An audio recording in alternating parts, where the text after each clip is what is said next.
So, David Gonzalez is a serial networker and has figured out how to monetize his network without cannibalizing it, with actually making the relationships even more beautiful, which is something I'm super excited to dig into and learn about. And as you just saw in the intro, David is a really, really big proponent of destigmatizing conversations around trauma, and was just giving me a whole lesson on like the levels of trauma.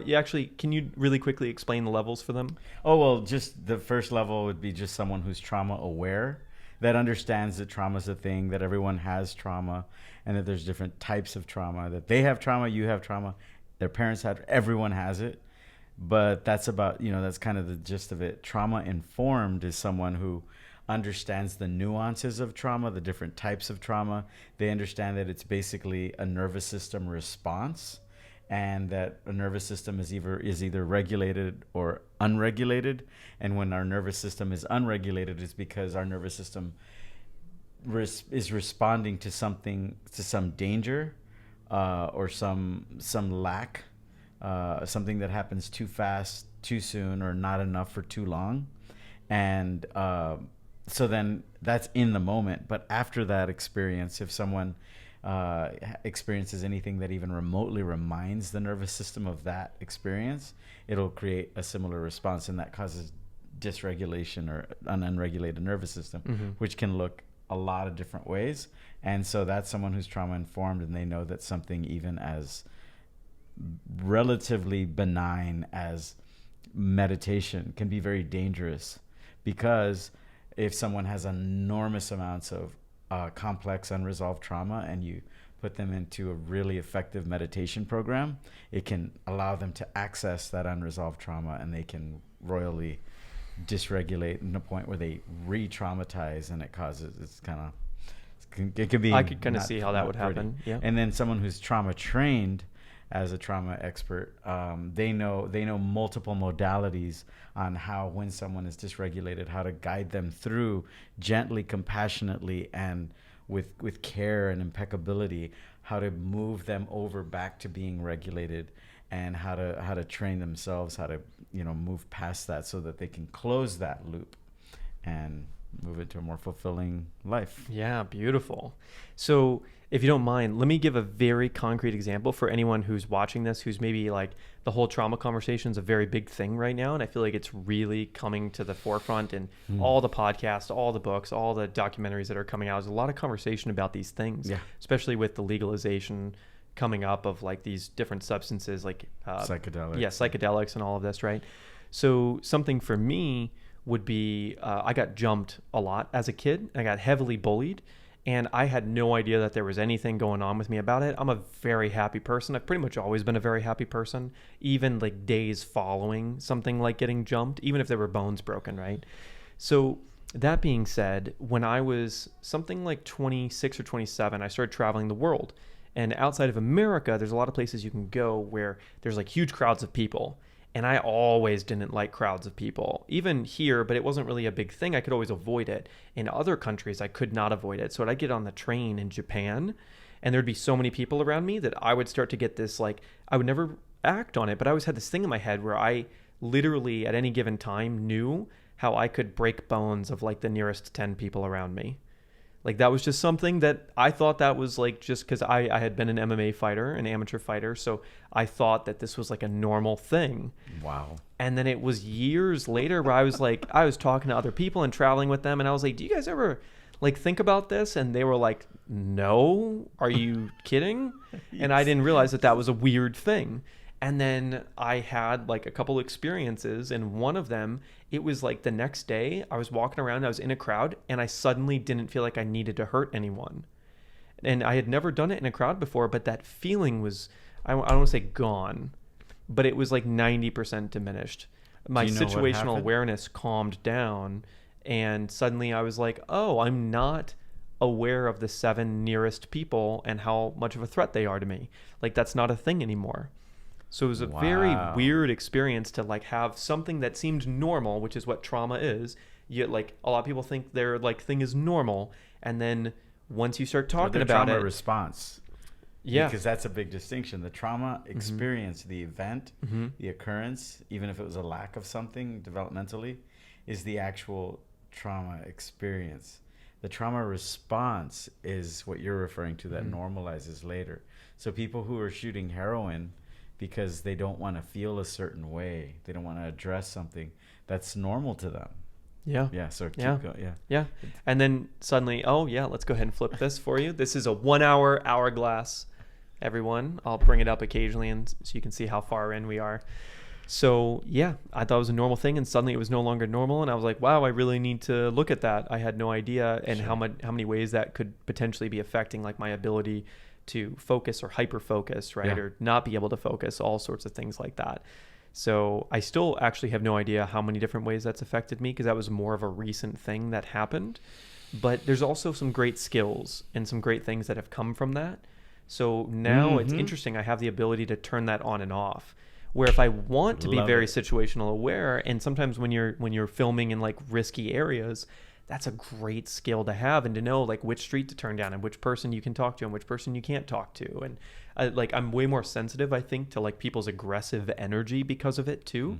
And that's also maybe why I can help people like turn their energy really quickly, because I know how to like stabilize a situation because of those different experiences. So it's just really interesting. So that being said, this is kind of like laying the bricks Sure. of like, that's what trauma is. So go ahead and like really quickly catch me up on, I'm gonna spin it and then bring it back to this. So spinning it, what do you do? Like, who are you in the world right now?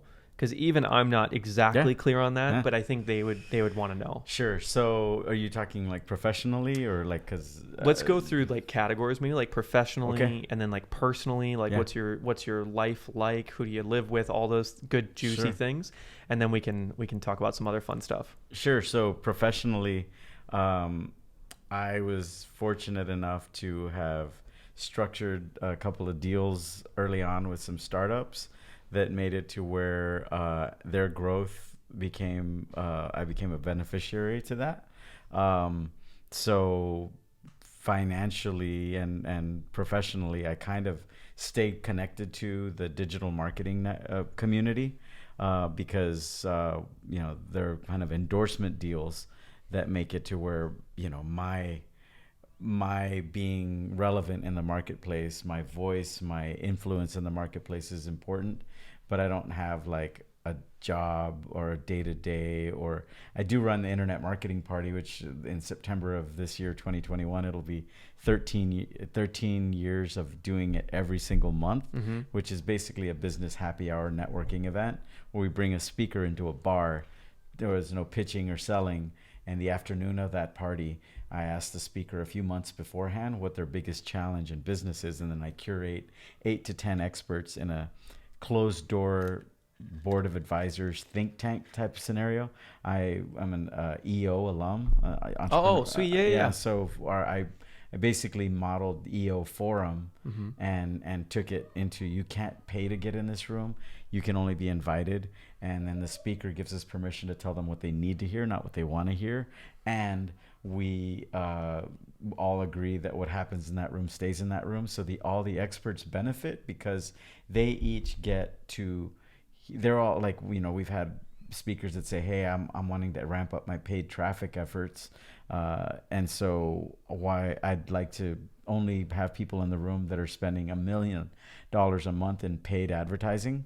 And so I'll bring 8 to 10 people that are just, monsters in the paid ad space, and they all get to benefit because they all get competitive about sharing Of course. the best information. And And so I've been doing that for 10 years. so it's fun for them. It's good for the person. And so it's just really beautiful. If I had to say what I do professionally, even now, is I get paid to bring very talented people together in a way that my reputation in the marketplace is Dave's super connected and people trust him, people like him, because for me being,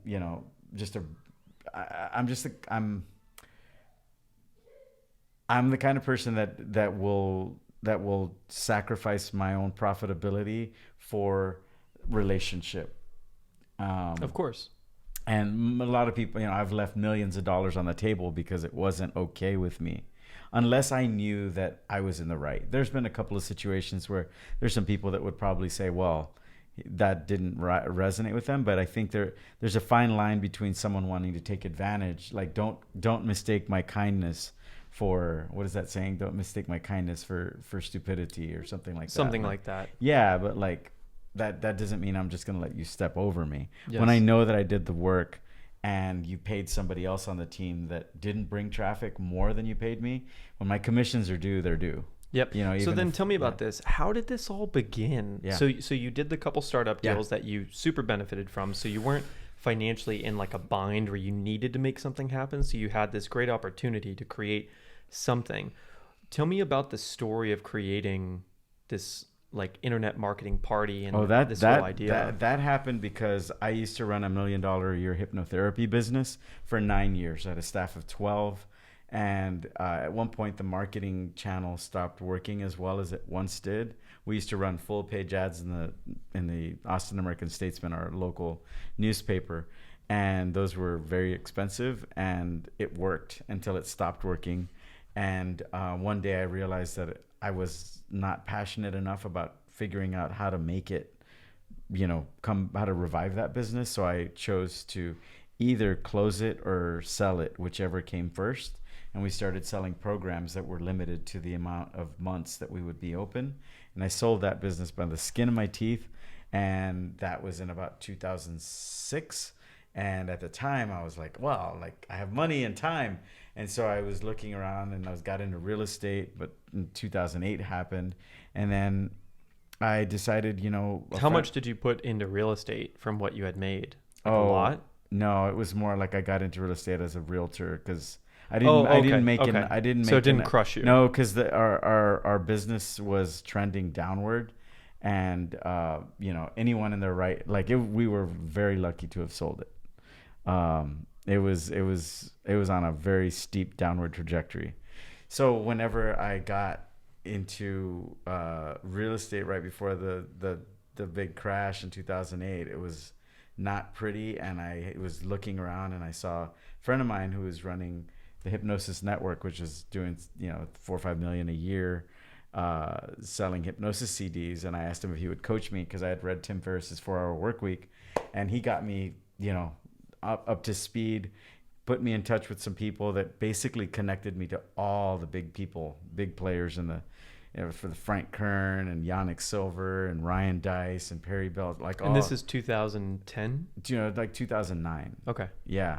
And I became an affiliate manager for these two guys named Kevin Wilkie and Matt Gill at Nitro Marketing. Mm-hmm. And basically, they gave me all of these people's contact info. And because I had money and time, I'd show up at these parties and stuff in my BMW 7 Series with top shelf tequila and mixers. And they were like, what do you do? And I'd be like, just a few things. And they thought I was being aloof because I didn't want them to know about the millions I was raking in different niches. Because as you know, you can reverse engineer niches. You tell people what you're doing, and all of a sudden you've got competition. Mm-hmm. What they didn't know is that I wasn't really doing anything. I was just trying to figure out what I would do next. And so they kept inviting me to more and more and more parties. And the next thing I know, I looked up one day and I realized that I was $130,000 worth of personal unsecured debt. And so at that point I had already started running Internet Marketing Party because I was starting to go to Affiliate Summit and Traffic and Conversion Summit and all these different marketing conferences. And I'd see that, me and Michael Lovitch were like, we'd be hanging out at the bar where the business is being done, but we'd notice that, wait, when we poke our head in to see the speaker, who they were on stage versus who they were when they joined us at the bar were two completely different people. And it was kind of annoying. It's like, dude, why don't you just be you? So we said, let's start hosting an event in a bar, bring a speaker in, like a 20-minute TED Talk style thing. We did it a month, 2-3 months. It was fun. We started recording the videos of it, and one year became 5, became 10, and now it's almost 13 years. But it was basically because we were living in Austin, and it was a hotbed of digital marketers, and it just kept going and going. And one day, that day that I realized I was so broke and in debt, a friend pulled me aside and he said, why don't you just do affiliate JV deals? And I was like, huh?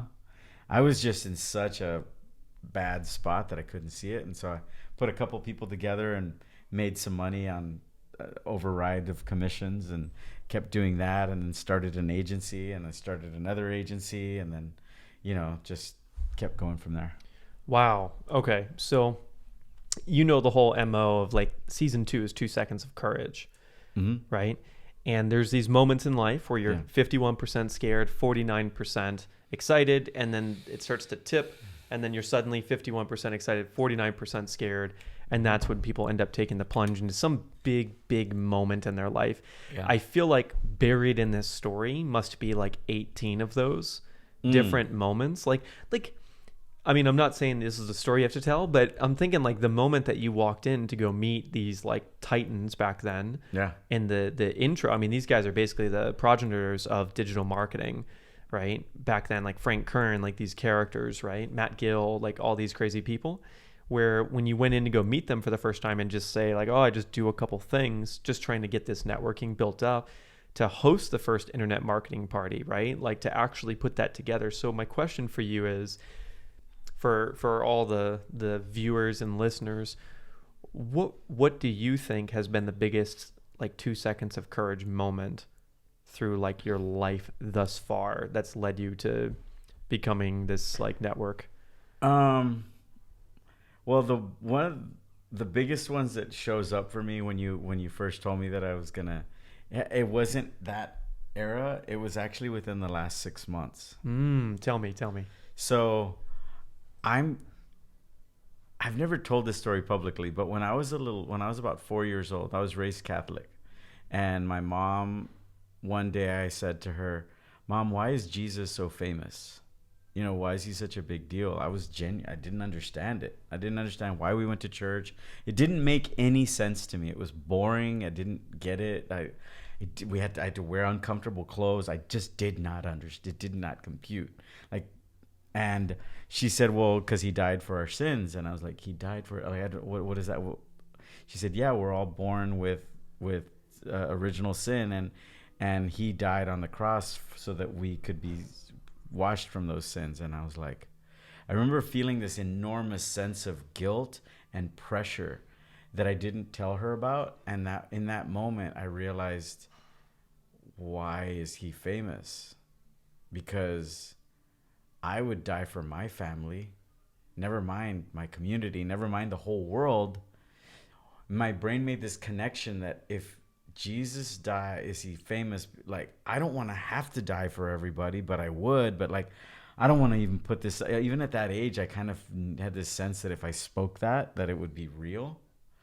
And so I just but in that moment, I had this realization that I came here to do something really big, like at the Jesus perspective big, and I just kind of buried it. But as I've been growing up, I've always had this sense that I'm supposed to do something big. And as I started getting into my teens and 20s and 30s, people would ask me like, what's your superpower, or what if you had to do one thing, what would it be? And I used to say, to put a significant dent in the amount of stupidity on the planet.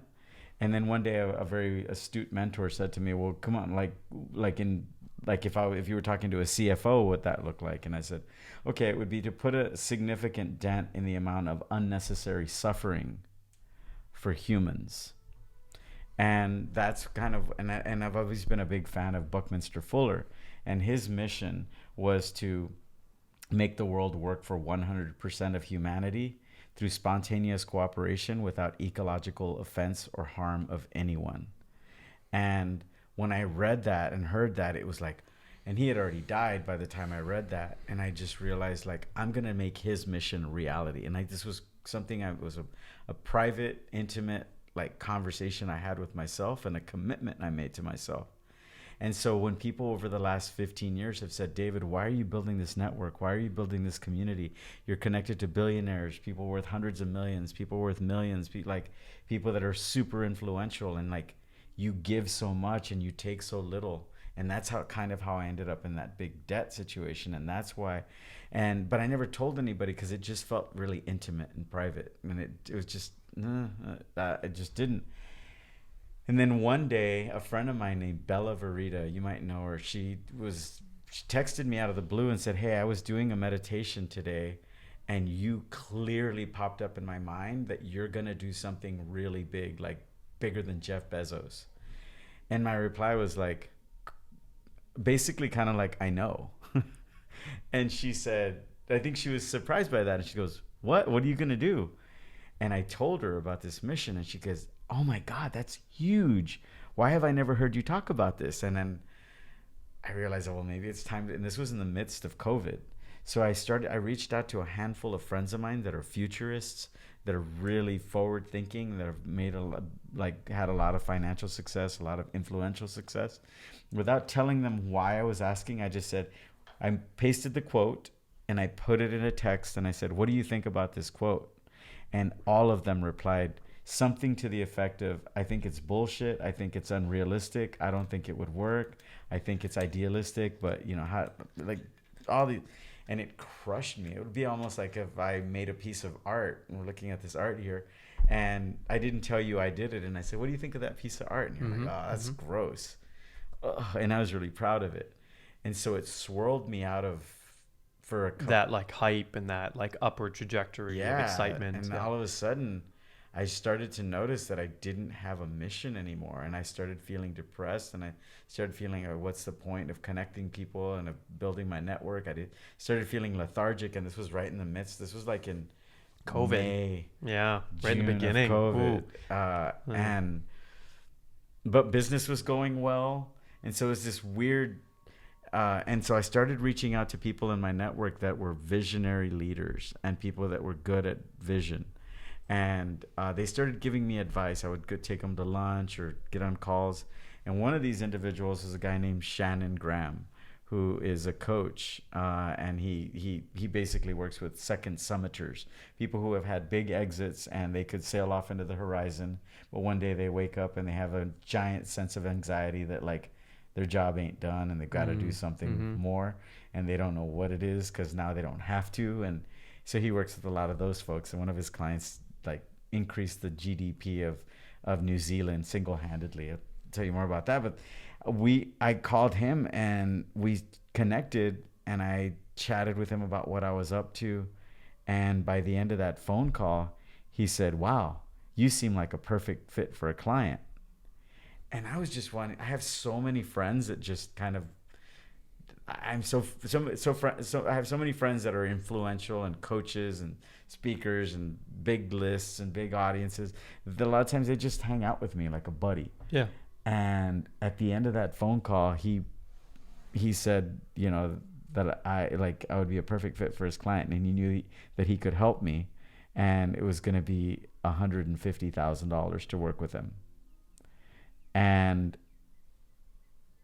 I was like, did he just say that to me? Like I'm so used to people like offering me free invites to masterminds that are tens, thousands of dollars, giving me hookups to this, that, pre-programs, free train. Like I just kind of got used to it, And when he said that, like I asked him a bunch of questions that every answer he had was perfect, and he was pulling things out of my energetic emotional experience, that he was saying things and would catch me before I could fall, and asked me to borrow from his confidence. And I was like, dude, that's more money than my starter home. That's more money than I'm currently making. That's more like, and he goes, "Yeah, I know." And within that one phone call, I decided to do it without even asking my wife. And the moment I said yes... What was the thing? What did he say you needed to do? Who was the person? What do you mean? So what was the $150,000 thing? Just to work with him for a year. Oh, to work with him? Yeah. Okay. He basically pitched me on working with him. Wow. As a second summiter. Yeah. Even but like that's his specialty, but he was like, "David, your vision for what you want to create in the world, like you're who I specialize in." And I'm like, "Dude, but I'm not making that kind of money, like to be able, like I can't justify this." And he said, "I understand, but we'll make it happen." And I said, "What percentage of the clients that you've worked with don't end up working out? And he goes, in the last 7 years, none. And I was just like, ugh. So wait, so you're telling me you spent $150,000 on coaching that in that moment? In one phone call. Okay, And that what was happened? Let's go. What happened after that? This is making me nervous even now. Yeah, like, yeah. What happened? Because I've never really talked about it. What happened, especially because I have other friends that are coaches. Yeah. That's like, I mean, for a coach, like, I mean, I don't know if coaches, you can tell, I'm like sweating a little bit now. Yeah, because I have friends that I've never told about this because I just did it. But this is where the trauma movement came from. I didn't have that before, and my financial breakthrough came after I hired him. Okay. Continue the story. Continue the story. Yeah. So this was a 2 seconds of courage moment. Yeah, because that is a huge moment. Whoa, that is really, that's really intense. Yeah. Wow. Okay. Yeah, and I didn't even talk to my wife about it. Yeah. Literally, the moment I said yes, the sky turned a color of blue I had never seen before. The leaves on the trees turned so green, like. And one of the things he shared with me is like, he said, you're investing in you. Like, you sure you're gonna give me the money, but this is you. And I just did it, and I didn't sleep well for like almost a month of so much stress, so much anxiety, but it was like he kept coaching me through it and walking me through it and giving me different homework exercises that I would do. And yeah, what does a $150,000 coaching thing look like? Like, how often do you talk? Once a week. And how long is that time once a week? An hour. Okay, it's an hour once a week, and he's giving you homework and stuff. Yeah. Okay. Yeah. And then what happened from there? He's available at other times, but we have. I mean, of course. Yeah. You have one set hour a week. Yeah. And or questions and whatnot. That was the moment you told me that there would be a moment you would ask me the 2 seconds of courage, because it happened really quick, and it was one of the biggest decisions I like. Even asking my wife to marry her, that wasn't 2 seconds. That was something I took months to think about. Like. When you said 2 seconds of courage, there haven't been a lot of things that were that big that in a very, very small window, I said, I'm doing this. Yes, I'm so excited. So what happens next? So you sign up, you don't sleep very well for like a month. He's coaching you through like dealing with that, and also starting to dream up what this huge thing you feel inside of you is. Yeah. And this is the area that starts getting a little bit like woo-woo or metaphysical, but like, let's go. As soon as I made that decision, like there was no way, I had nothing lined up for that money to come. But interestingly enough, we got a gigantic tax return, and I've never gotten a tax return. And it cleared off a big chunk of that. Like, so it was like, what? And then the next month, this endorsement deal started paying out more than my monthly expenses. So a brand new deal, or something that was already working but just kicked up? Something that kicked up. Yep. But let's put it this way. As soon as that happened, I started focusing more on money, because as you know, in business, once you break profit, then it's all gravy. So I was like, ooh, this is cool. And at that point, I had already decided that I was going to focus on truth. The truth is the movement, which is trauma resolution until truth heals. And that's when the money breakthrough happened. And as soon as I started focusing on money, the money started to dry up. And I heard a voice that said, hey, fucker, I didn't give you this money so you could focus on money. I gave it to you so you could focus on humanity and on truth. And I was like, got it, got the message. And as soon as I did that, the money started to flow again. So now I'm writing a book called The Truth About Problems, which is basically the whole premise of this movement is that all of our solvable social problems, from sex trafficking to government corruption to systemic racism to addiction to homelessness to preventable diseases, they all have three common causes, things in common. One, they either have a victim or a perpetrator or both. And those victims or perpetrators have some form of unresolved trauma. And so it's beautiful and noble to build homeless shelters. It's beautiful and noble to build orphanages. It's beautiful and noble to put people in prison when they've raped a young child. Those are important things, but those are not solutions. As Eric, one of your previous guests, talked about, he healed himself not by using medicine, which it addresses symptoms and like it doesn't actually address resolve the problems, the actual root cause or prevention. And so when I saw that we're never going to solve these problems unless we get to the root of these problems, which is unresolved trauma, but we're not going to do that unless we can talk about it. And we can't talk about it because it makes us uncomfortable. And it makes us uncomfortable because we think, well, I'm the only one that has it. But the reality is everyone has it. Everyone has unresolved trauma. Some of us are just better at dealing with it than others. And some of us have naturally resolved it, kind of like you shared with your, I can't wait at another time to learn what happened that allowed you to naturally resolve that to where you went from everyone within 7 feet of you knowing how to break 10 bones. Yeah. So, but, yeah, that answers your question about who I am professionally. Tells you something about who I am personally. I've been married for 23 years. We have a 19-year-old daughter. We've been together for 25 years. What are the other questions? That let's dig into that. Yeah, that's beautiful. So, oh man, so I have a ton of questions. Let's go straight into this one though.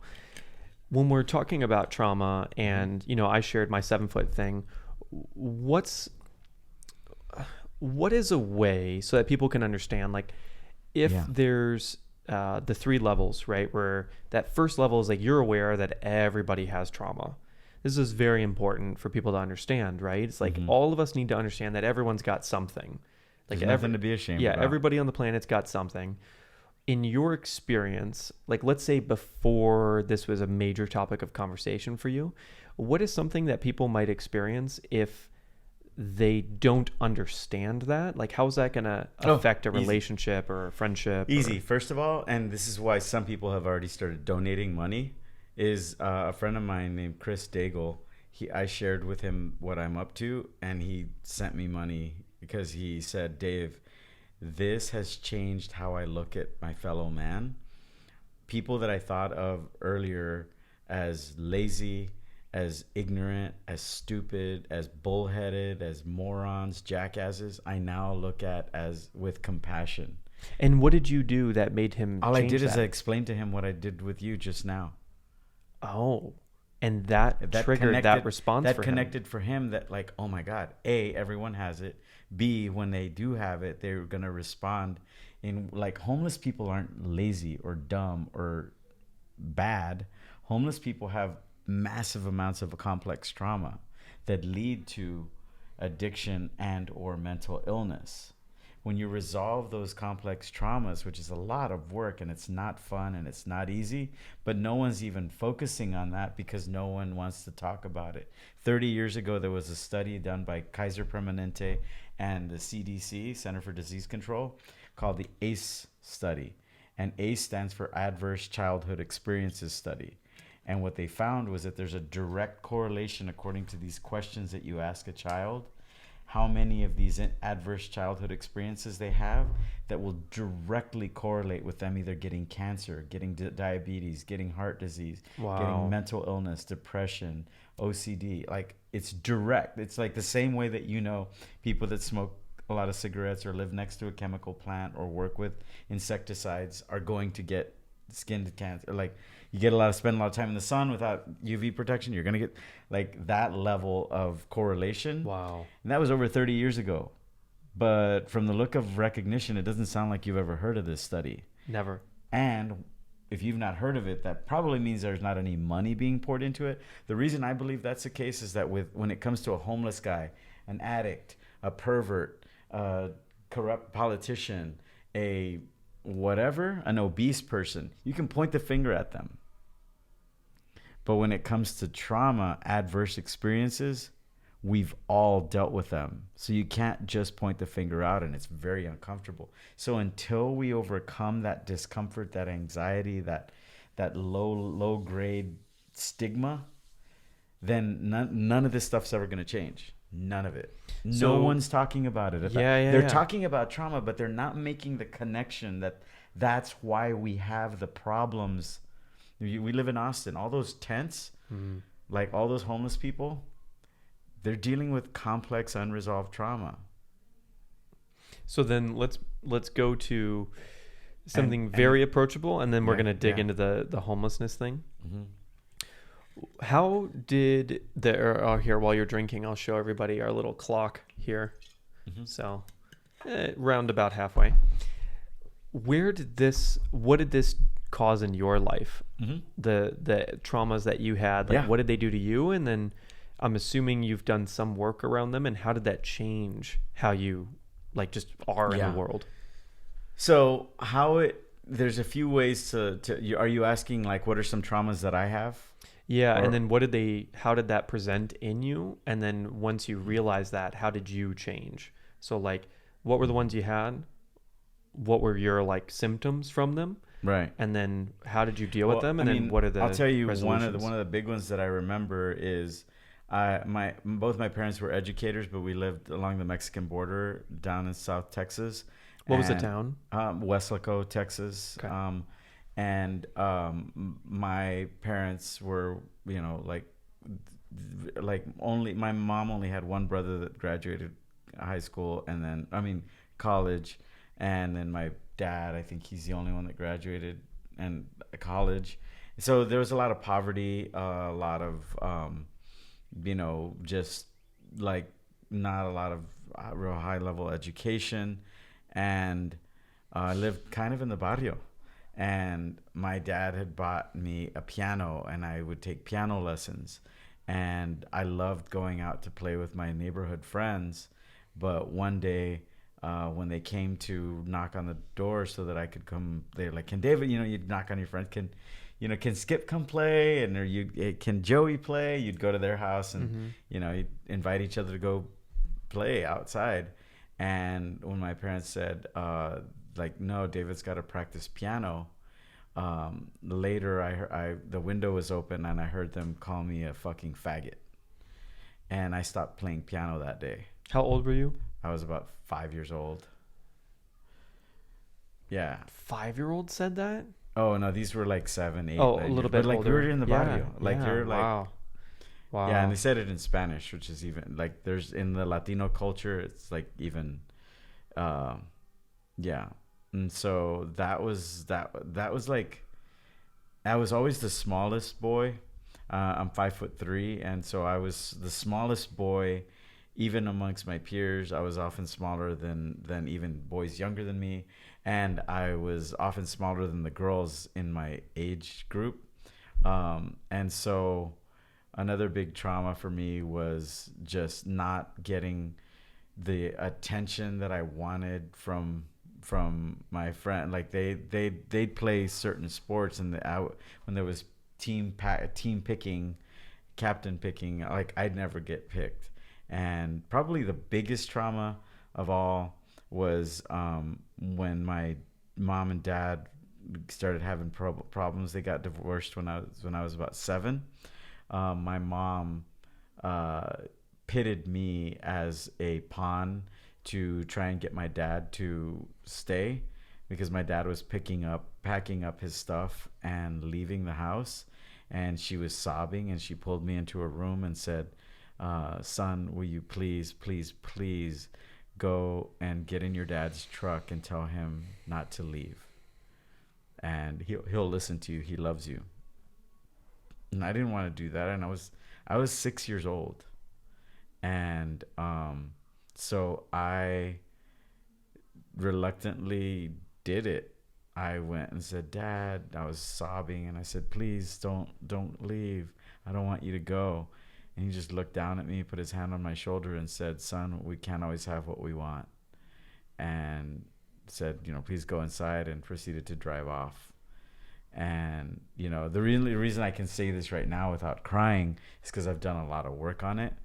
I've done lots of different types of I think that's why I used to run an NLP training center, and then I ran a hypnotherapy center. And, but these like, this is many different instances, like the first time I ever smoked marijuana was like, I was in kindergarten because my neighbors would blow it into my face. And so drug use was rampant around me. I was kind of a latchkey kid. My mom went through a really tough time. She tried swerving the car with me and my infant brother into the other side of the road to crash head on.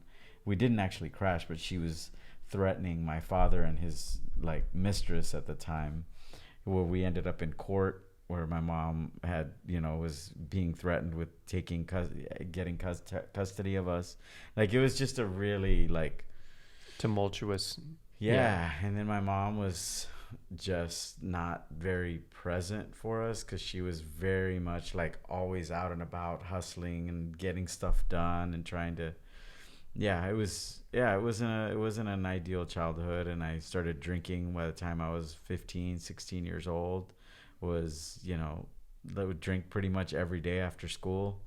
And we lived right along the Mexican border, so every weekend I'd go and get smashed in Mexico, and don't know how I survived any of that period of my life. But lots and lots of just covering and masking up the lack of love, the lack of intimacy, the lack of good nutrition, the lack of safety, the lack of a beautiful, nurturing family, which, by the way, this is unfortunately pretty normal in this day and age. So, but that's not, maybe not all of that is normal, but aspects of I mean that, the lack of a nurturing intimacy, nurture. Yeah. No, I meant the latter part of that. Definitely. I was like, well, the other stuff. Oh yeah. No. So, but I've done so many different things. I've hired lots of, been to lots of workshops. Yeah. What was the crux moment of your maybe healing? If there was a tipping point, what was the thing? Because I know to give people an idea, I'm sure there's a ton of context. You probably did so many things, right, to deal with this over the years. And like you said, you ended up, and this is the next story I want to get into, is why you chose hypnotherapy and NLP, because I'm sure it has to deal with a lot of this. Hey everybody, I just wanted to let you know that there was a technical difficulty. It's the first time I'm using this new F6 Zoom recorder. Massive improvement for the show, especially for all the live recordings or on my end of the audio. So I hope you've enjoyed the episode up until this point, and I apologize that now it's going to switch to the microphone that was on top of one of the cameras for the rest of the episode, but the content was just so good that I still wanted to share it. So I apologize to your eardrums. I've tried to clean up the audio as much as possible. But here we go with the rest of the show. But what's the number one thing right now, or maybe top 3 things that you'd recommend people could look into if they have shared aspects of this? Wow, I know it's a big question. I know. Because I don't believe that there is a thing for everyone. Because, in fact, that's one of the things that I'm working with Truth on, is to create kind of a matrix whereby, according to your financial, your economics, what you can afford, according to your pain threshold, and according to your ideological, if you're, there's different methodologies and how available something is to you.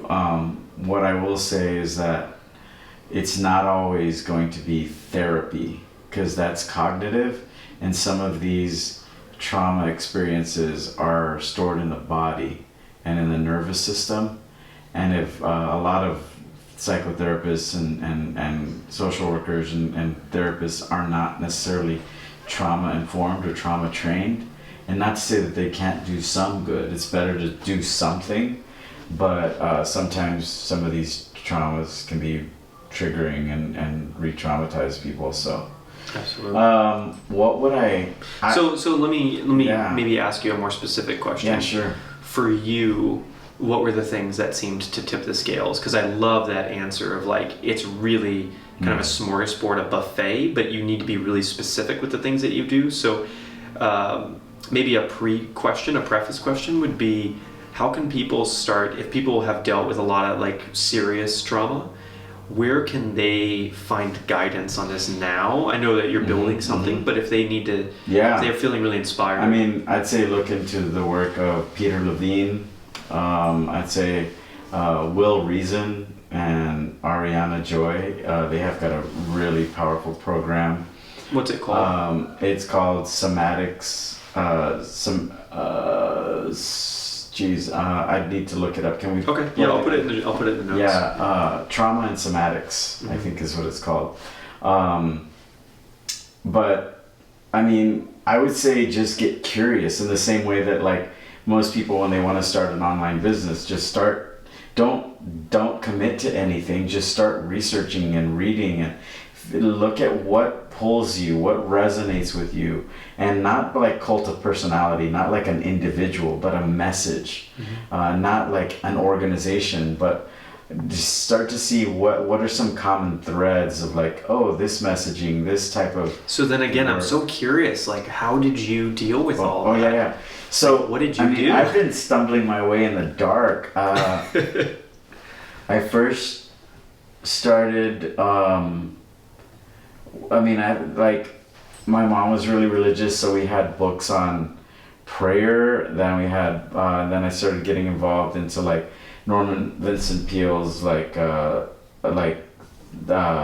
of positive thinking and how did you find him? Just, I was attracted to that kind of stuff because I think I knew that this wasn't the way things were supposed to be. And how did you get out of that small town? I moved to Austin. Actually, my mom ended up dying of breast cancer, and she had a life insurance policy, so she left. It wasn't an enormous amount of money, but it was enough for me to go and travel Europe for 6 months, and then came back, and that's how I started my NLP training business because I wanted to do something. I just graduated when she passed away from university. And that's when I went to travel, and then I knew that NLP wasn't something this was back over 25 years ago, wasn't going to be a big hit in that little kind of border town. So I moved to Austin, which is where I had started going to the university before she got cancer. And back then, Austin was like a village. Yeah. Really? It was a small 200,000 maybe? Yeah. And so, but even then it was up and coming. It had 3 universities. And it's always been kind of a progressive city. So I moved here. I always felt home here. And that was kind of like I started, I did a bunch of NLP training with a lot of different trainers. And then after that, I started my hypnotherapy business. So I did a lot of training in that as well. And I was basically working with people every day. So it was like breadcrumbs. You were getting like a little bit better, a little bit better. And then once... Well, it sounds like your whole life became about kind of resolving your own trauma. Yeah, it's funny because I was visiting a friend of mine the other day who started a Bitcoin bank. Like just a regular bank, but for so you could get mortgages with it. And we were having dinner, and they just had their first kid that's 10 months old, and I said, how many more kids are you gonna have? He goes, well, as many as I can. I want to have like 6. And my daughter's 19, and he goes, so you guys decided to stop at 1? And I was like, there was something about how enthusiastic he was about having that many kids, and the way he asked me this was just like a month ago, that made me realize, it stopped me in my tracks, and I realized something I had never thought about. To me, having more than one child wasn't really an option based on the fact that I knew I wanted to escape the poverty cycle. And there was like this like escape velocity to escape orbit. And I didn't feel I had it in me to escape the poverty cycle without, with more than one kid. I get that. I had never thought about that until that was like a month ago. So, what did you ask that made me say that? Man, there's a lot going on here. I got a lot of questions for you now, like way more than I had an hour ago. But the question I asked was like, how did you deal with your stuff? And now I'm piecing together, like it sounds like, you sort of orchestrated your whole life to being able to figure out not just like what was going on with you and how that wasn't normal, but maybe to start to already help other people way back, like right after university. You just were like, okay, I know how to deal with some of this stuff, so let me help other people deal with some of this stuff. And then it sounds like at some point you started to figure out, and here's a question for you. There's like nothing positive about trauma, yet there are skills that you built because of it, right? I would push back against that statement. There's a lot of very successful people who their positive, their trauma responses equal. Some men didn't get the approval or the love of their father, and they are seeking it by becoming wildly successful. And the danger in that is sometimes when they become wildly successful and their father dies before they can see it, or their father's like, oh, that's cool, because their father is dealing with their own trauma responses and isn't capable of giving them the love, the approval, or the intimacy that they seek. And so a lot of times people's success, sometimes people are brutalized, bullied, or they're beaten, assaulted, and so by parents, family members, or peers or strangers, and then they become workout fiends, and they're always working out, and they're literally building an armor of protection so that no one will ever hurt me again. One thing I learned when I was running the hypnotherapy center, it was even before I understood trauma, like years and years before, was women would often talk about how their obesity came after they were raped, because it was a way for them to put a layer of protection over themselves that was not just physically, but it was also like a way so that they would be less attractive and less of a target.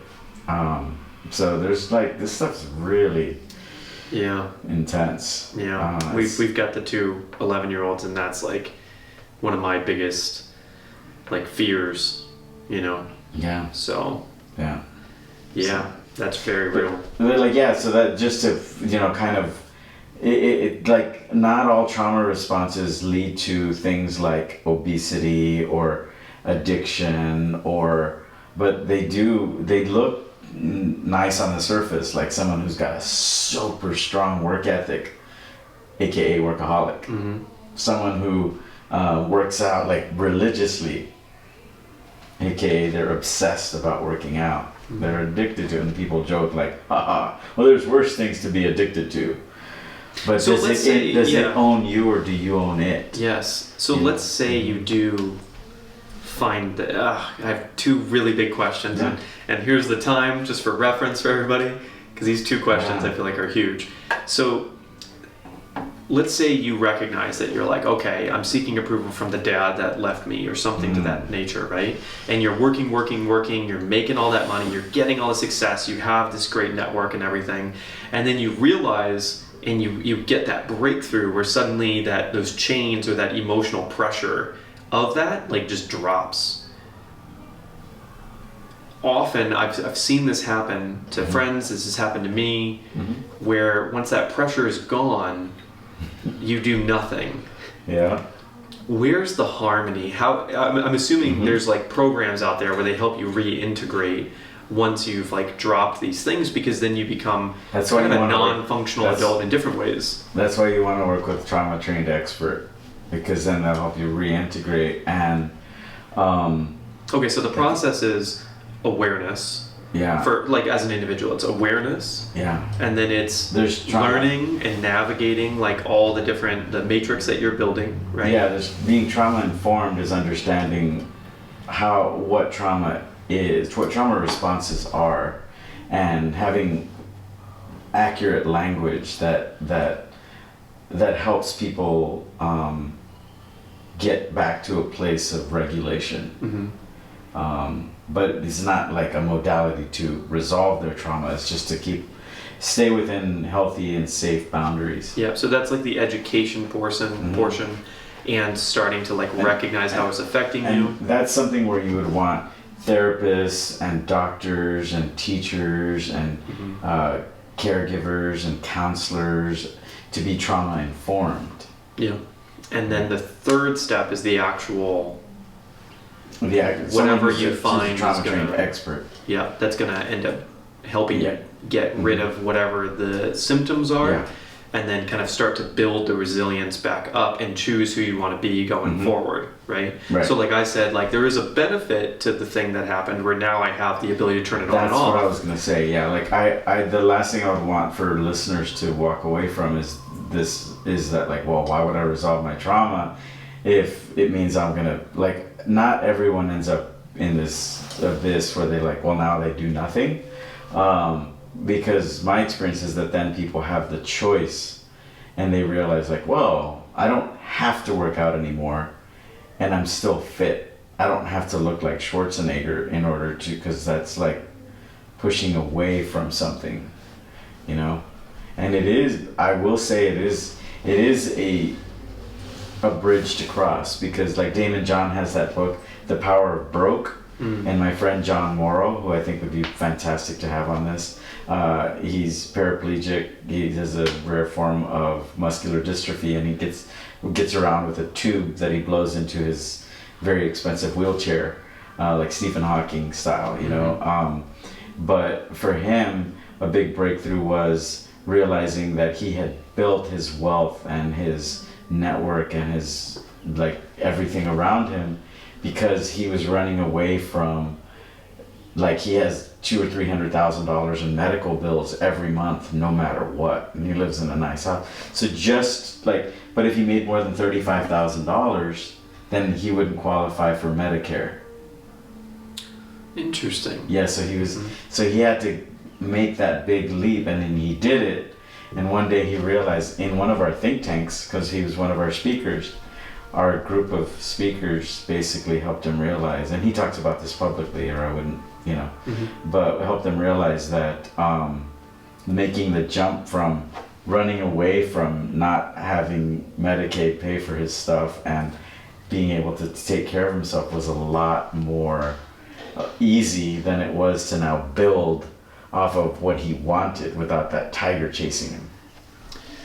Wow. Makes sense? Yeah. Wow. So I gotta ask this question. Yeah.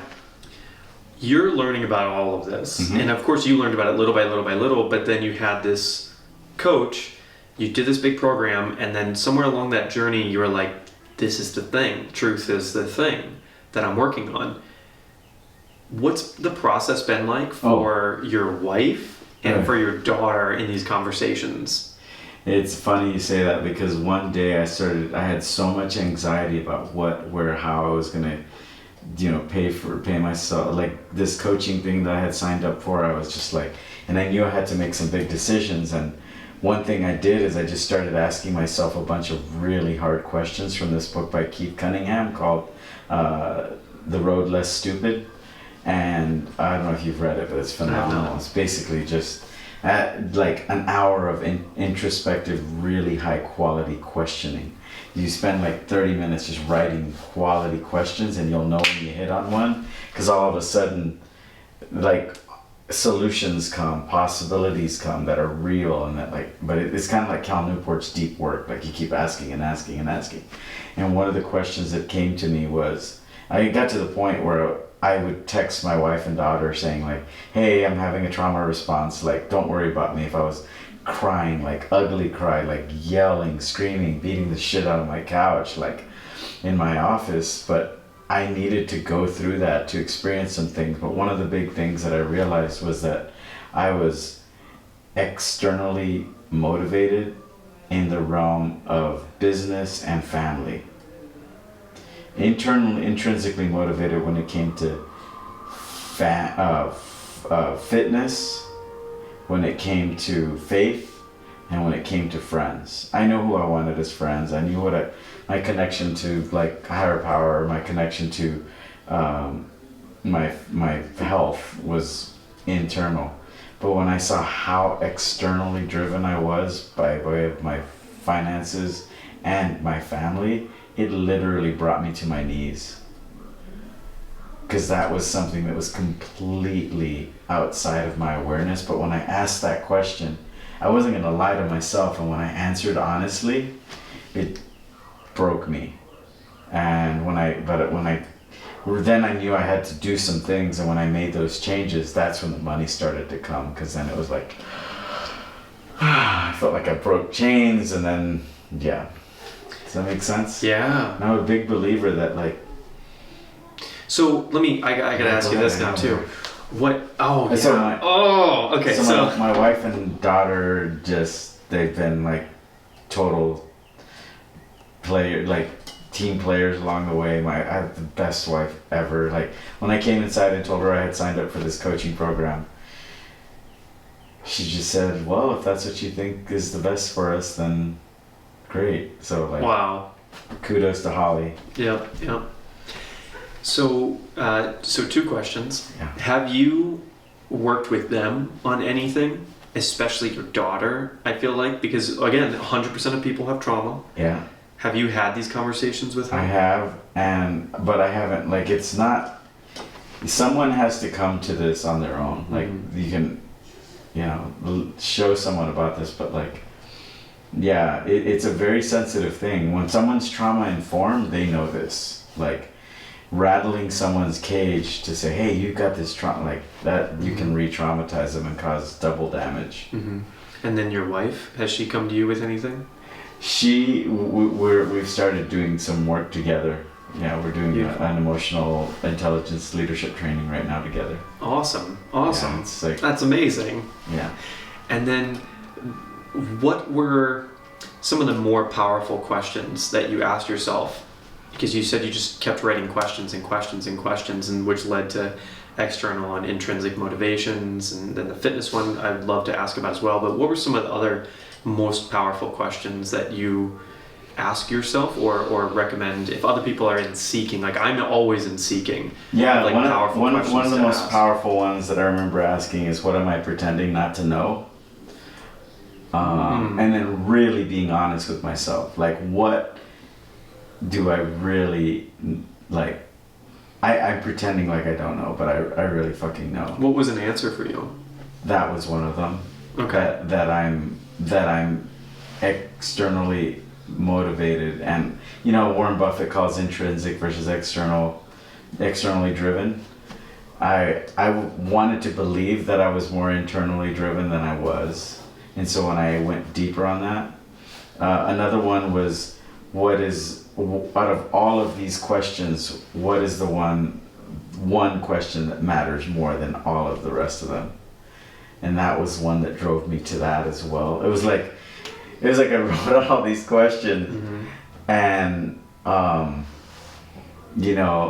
others were about friendships and business partnerships, and I did not like the answers to some of these. Because there's comfort and familiarity, and there's the illusion of safety in familiarity. And so when that illusion is shattered, it's very uncomfortable. Those are some examples. I think at a meta level that anybody could apply. But I would say just, pick up the road less stupid, and that'll give you kind of a more.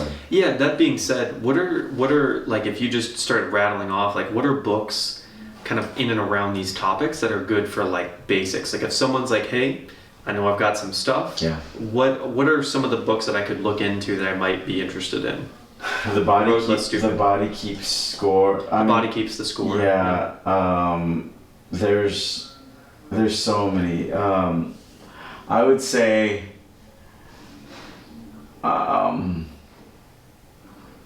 Gosh, like there's some that I'm just starting to read. I have friends in the industry and in the space that I go to and collaborate with, so they kind of are feeding me information, and I feel kind of like I'd rather get you a list that we can put. What about so some of the people you brought up in the digital marketing space?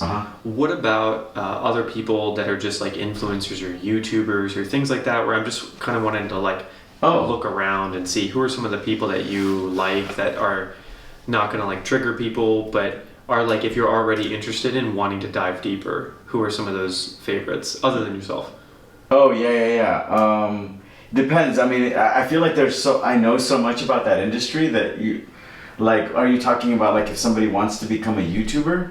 No. So let's say like, as an example, just me, right? Where I'm like, okay, I have a lot of people in my life that have a lot of trauma. And like I've got my own, and I'm like, okay, I'm very aware of that. I've dealt with a lot of people who have their own stuff. I've dealt with a lot of my own. Who do you recommend that I would go and like search on YouTube or on Instagram if I just want to consume some content? Oh, okay, yeah. I would say Gabor Mate. Okay. I would say Will Reason. Okay. His stuff is phenomenal. Will and Ariana. I would say Peter Levine's work is, I mean, it's a little more technical. And then you can kind of follow those Awesome. those breadcrumbs. It's a long, deep rabbit hole. It's a forever rabbit hole, hence like bigger than potentially the Bezos move, as you mentioned in the beginning. Yeah, it actually makes me feel a little like overwhelmed because I'm still so new at it, but I see it and I can't unsee it, and it's one of the things that Shannon helps me with a lot, is like, this isn't like, oh, I'm gonna put up a blog, or I'm gonna build a marketing funnel, or it can be very unnerving at times. But that's a big project. I love it. That's inspiring. Yeah, one of the things Will and I are working on is the placeholder name is Truth Talks, although there's somebody else that has a really great podcast called Truth Talks.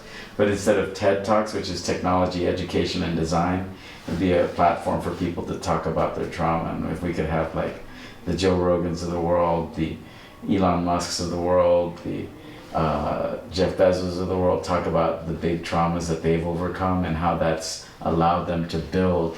Or the ones they haven't overcome, like all these things. To just normalize it, so that, because if our leaders, our influencers, our heroes are willing to and able to talk about their traumas in a presentation, like they would do like a TED Talk. Yes. And our vision is to have like trauma-informed and trauma-trained experts that can coach them through it and get them to, because a lot of my traumas, like the things I've talked about on this here, I would not have felt comfortable talking about earlier. It's like once you say it once and you're like, oh, I can talk about that. It's like, Lewis Howes talks about having been raped as a boy, but once you get it out there, it just becomes like no big deal, Well, yeah. Yeah. So let me ask you, before we go into like closing everything.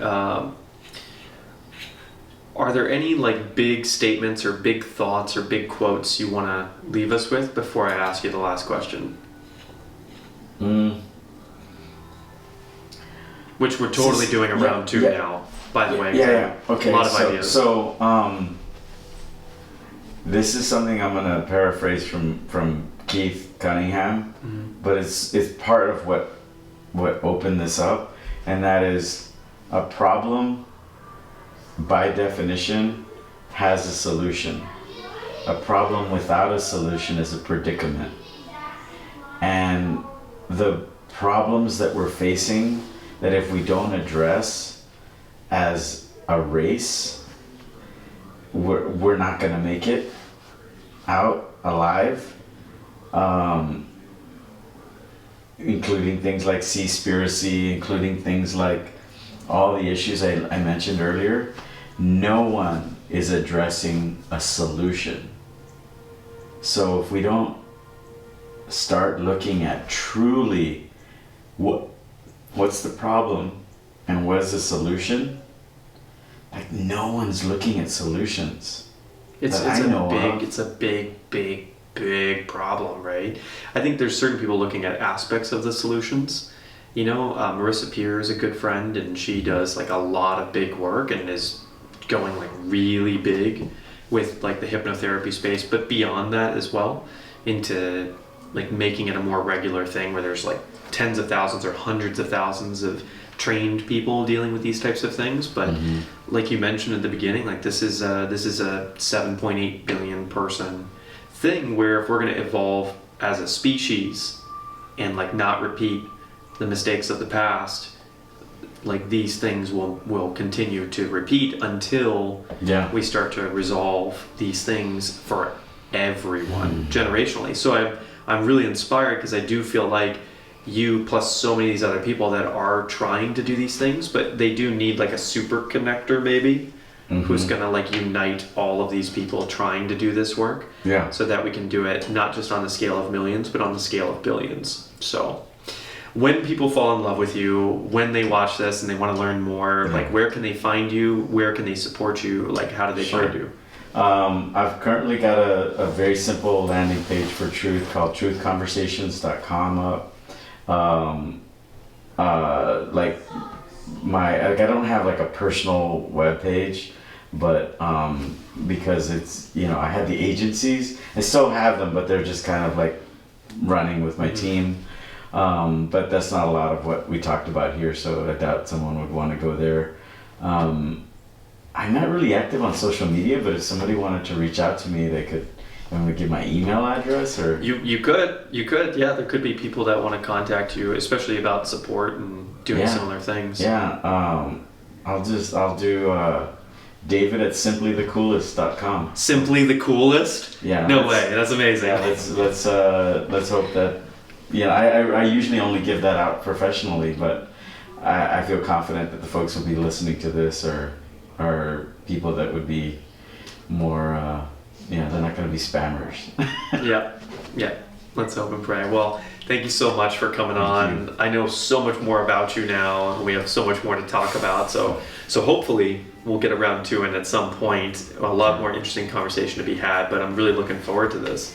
Yeah. I'm really looking forward to what you're going to make and seeing like how I can play a role and connect you to the right people. So let's go. Let's do this.